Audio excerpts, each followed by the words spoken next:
В Башкирском государственном заповеднике «Горячая пора» госинспекторы ведут учет поголовья благородных северных оленей – моралов. Работники башкирского заповедника Ильнар Валиев и Карим Фахреддинов всю ночь напролет считают голоса моралов.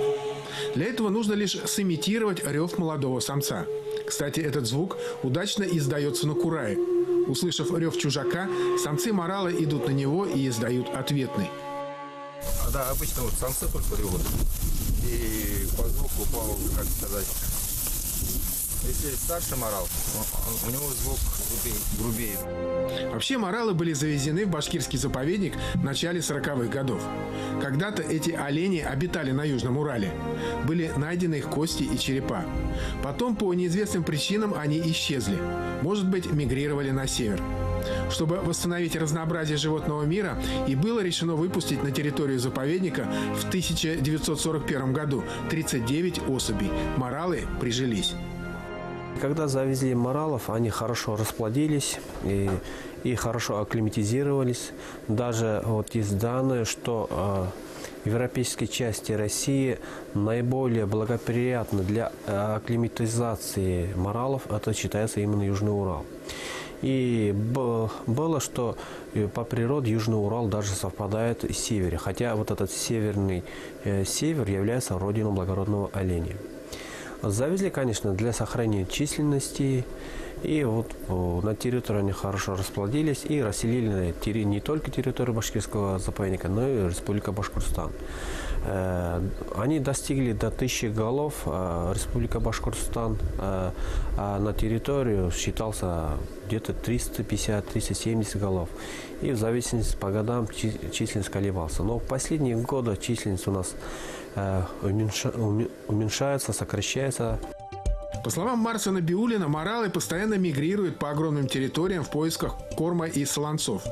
Для того, чтобы они не уходили за границы заповедника, где их обычно подстерегают браконьеры, зимой диких оленей подкармливают сеном, а летом закладывают натриевую соль в специальные солонцы. Каждую осень в заповеднике проводится работа по учету поголовья. Она называется «Учет рева на морала». Для узнавания численности у нас имеется учета. Осенний учет называется учет рева на морал. Мы считаем уже чисто самцов. Каждый учетчик сидит на определенной точке и фиксирует был ли рев самцов. А зимний период у нас тоже называется зимний маршрутный учет на больших и малых пробных площадях. Там мы уже читаем чисто численность моралов, лосей и охотно-промысловых животных. Сегодня, по подсчетам работников заповедника, на его территории обитает около 40 взрослых особей морала. И беда в том, что большую часть популяции составляют самки. Для обновления крови недавно заповедник привезли с Горного Алтая пополнение. Работница заповедника Алия Исхакова узнает каждого новичка. Да и моралы уже привыкли к ней. У каждого из них свой характер, и каждому нужно особое отношение. Я уже нашла с ним общий язык, как говорится, мне это с ними хорошо, они меня слушаются, ко мне приходят, даже с рук я их кушаю. Вот одного у меня, я называю его малыш, недавно у него родился сыночек, я с ними очень дружу, они разные, они очень разные. У нас 45-й номер, я его называю малышом, он ручной уже ручной, и даже я его с рук кормлю. А 13 номер у нас очень бешеный, я его бешеный так называл, потому что он такой дерганный и веселый, все время боится. А самец у нас такой спокойный. У нас начался гон. Сейчас я чуть-чуть побаиваюсь. Скоро из загонов моралы уйдут в дикую природу. Пусть только подрастут оленята. На территории Башкирского государственного заповедника им ничего не грозит. Разве только естественный природный враг – волк. Местные егеря отмечают, что волков в округе стало больше. Но с ними бороться легче, чем с браконьерами. Да и естественный отбор никто еще не отменял. Здесь все же верят, что со временем моралы гармонично вольются в природу Южного Урала и вновь станут здесь полноправными обитателями, как это было несколько веков назад.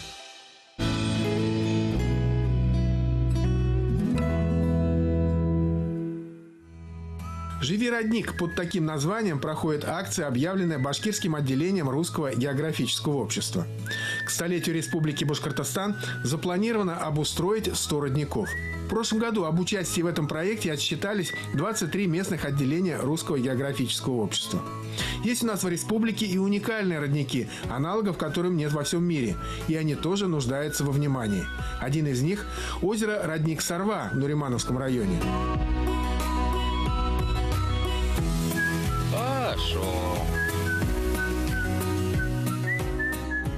Сарва – настоящее святилище для дайверов и место паломничества туристов.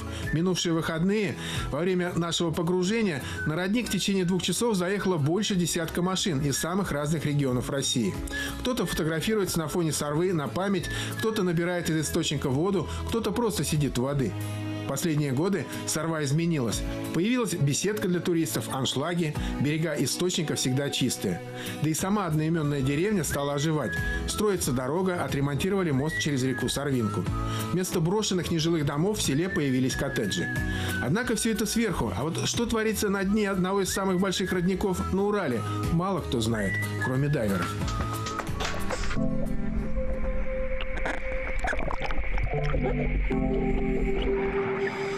Мусора на дне родника хватает. Копился он здесь десятилетиями, а выглядит как новый.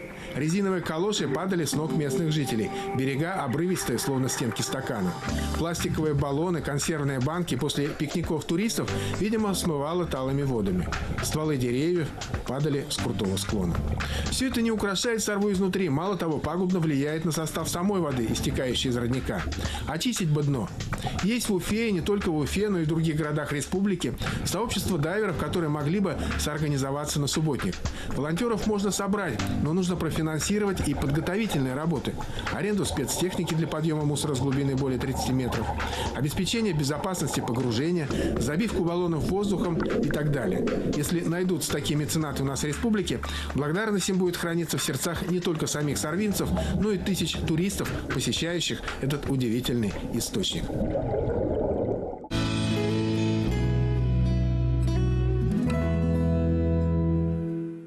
Наконец, период отпусков экспедиции завершился, и мы можем собраться. Несколько у нас хороших поводов, тем более есть. Но начнем, наверное, по повестке дня. Первым пунктом стоит отчет о проделанной работе башкирского отделения за летний период. Вот и закончилось лето, пора экспедиции для членов Русского географического общества. Наконец-то активисты собрались вместе, чтобы подвести итоги проделанной за лето работы. С ними присутствующих ознакомила исполнительный директор Башкирского регионального отделения Рима Галеева.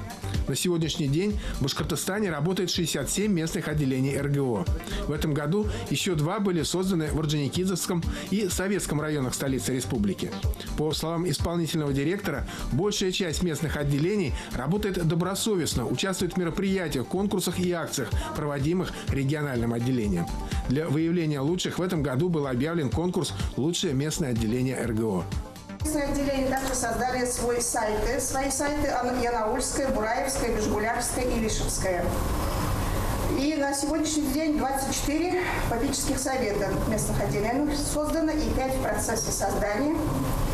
Но если даже совета не создано, то 5 районах администрации оказывают помощь, финансовую и такую помощь в организации различных мероприятий. В этом году мы работали летом с местными отделениями по сбору информации для проектов по благоустройству родников. Кстати, в список по благоустройству вошли около 100 родников. Еще одно важное сделанное дело. Региональное отделение завершает проект «Крайние географические точки Республики Башкортостан». Определены места: северная крайняя точка – Янаульский район, западная крайняя точка – Бакалинский, восточная крайняя точка – Учелинский, южная крайняя точка – Зианчуринский район. При поддержке Башкирского регионального отделения РГО и мецената из Ханты-Мансийского национального округа Медхата Хасанова была проведена акция по созданию дендропарка в Демском районе. Совместно с Министерством образования республики, Бирским местным отделением РГО и администрацией Бирского района был проведен 2-й слет учителей географии Республики Башкортостан. Большую популярность приобрел конкурс «Уральский барс», посвященный столетию со дня образования Республики Башкортостан. По словам руководителей турбаз, проект дал ощутимый прирост количества туристов, восходящих на вершины, обозначенные в проекте. Что мы сделали за прошедший период? Мы провели несколько экскурсий обучающих в различных точках Уфы. В том числе мы проводили и на 1 апреля, это как раз Международный день птиц. Мы ходили в Инорсе, ходили здесь по Демскому болоту. Во время акции «Соловьиные вечера» мы впервые провели автомобильную экскурсию. 2 ночи мы ездили по всем паркам и лесопаркам и считали в поющих городах соловьев. Реализация проекта «Атлас птиц города Уфы» – одна из наиболее объемных программ. Она рассчитана на несколько лет. Полина Полежанкина отметила, что без финансовой помощи Русского географического общества волонтеры не справились бы с этой огромной кропотливой работой. О реализации других проектов РГО членам Совета сообщил заместитель исполнительного директора регионального отделения Леонид Соколов.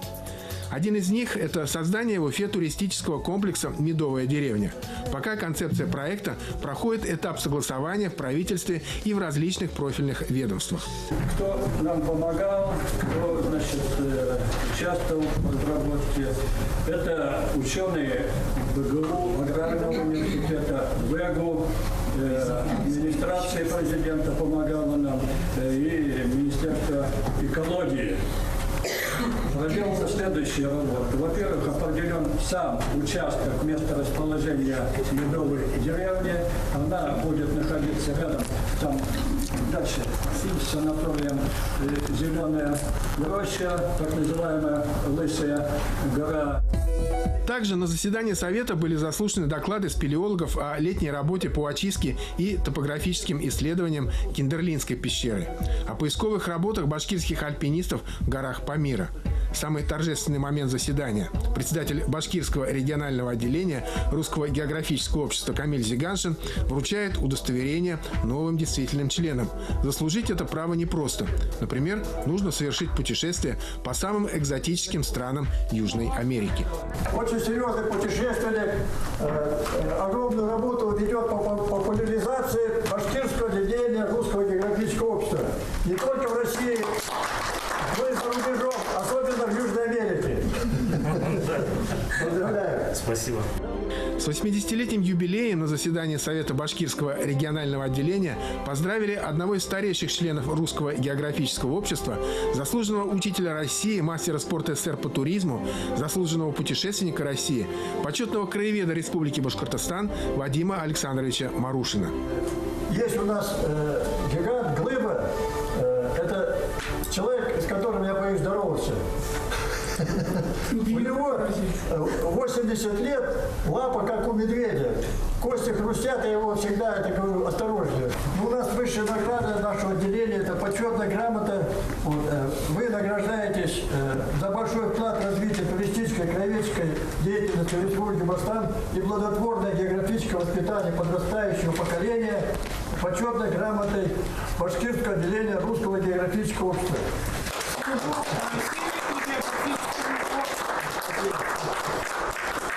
Еще один юбиляр – Решат Сулейманов, активный член РГО, участник многих экспедиций, в том числе и снегоходных по территории Башкортостана. Кстати, очень скромный человек.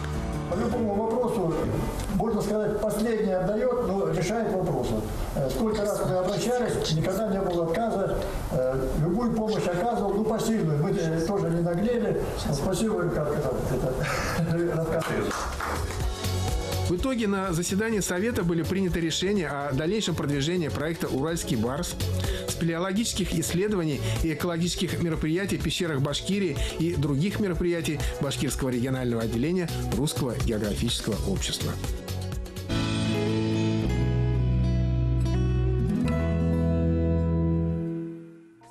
Из крымского Артека вернулись башкирские школьники, юные знатоки географии. Они участвовали в профильной программе Русского географического общества «Мир открытий». На протяжении смены 17 школьников из нашей республики в детском лагере «Лесной» создавали и защищали проекты, занимались на практических модулях, участвовали в конкурсах. Почти все стали победителями и призерами конкурсов, проводимых в рамках профильной смены. Этот год отличается, кстати, от других предыдущих тем, что сейчас об этой акции Русского географического общества знают многие ребята. Наслышаны, знают, и желающих участвовать в этом конкурсе было очень много. Если по России, вот, например, на последнем профильном заезде Артекой должно было быть 300 детей, а принимало участие более 900. То есть конкурс был очень большой, на одно место более 3 ребят уже конкурировало, да. И что примечательно, из нашей республики Башкортостан, из этих 300, 18 было из нашей республики. Вот то, что по линии РГО. Я считаю, что это очень неплохая цифра. Вот, и вообще в этом году было желающих на все лагеря. У нас ведь они все российские, эти лагеря считаются. Вот в смене, например, в апреле побывало 23 ребенка из республики Башкортостан. В Орленке в июне месяце было 15 ребят из республики. Вот, и в сентябре в Артеке было 18 ребят. У нас как-то так получается, не хвастаемся, но констатируем факт, что наши ребята, вот наша группа из республики, почему-то каждый раз при каждом заезде оказываются самыми лучшими. Всегда больший набор, самый большой набор всех грамот, всех дипломов получают наши ребята. Очень активно участвуют. И там очень много действительно конкурсов. И именно вот по направлению. Диплом абсолютного победителя географического диктанта был вручен Даниле Жаворонкову. Виолетта Пронина заняла 11 место в фотоконкурсе «Жемчужины родного края». Азамат Габбасов и Кристина Севальнева стали призерами конкурса «Лифт в будущее». Еще одной наградой юным знатокам географии станут открытки из Антарктиды. Их ребятам отправят члены 63-й российской антарктической экспедиции в декабре этого года.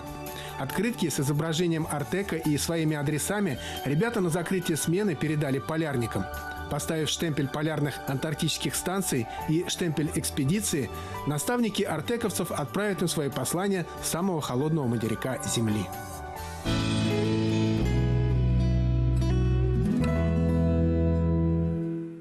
А вот мы поедем как раз, Роберт там ждет, потому что они пораньше приехали.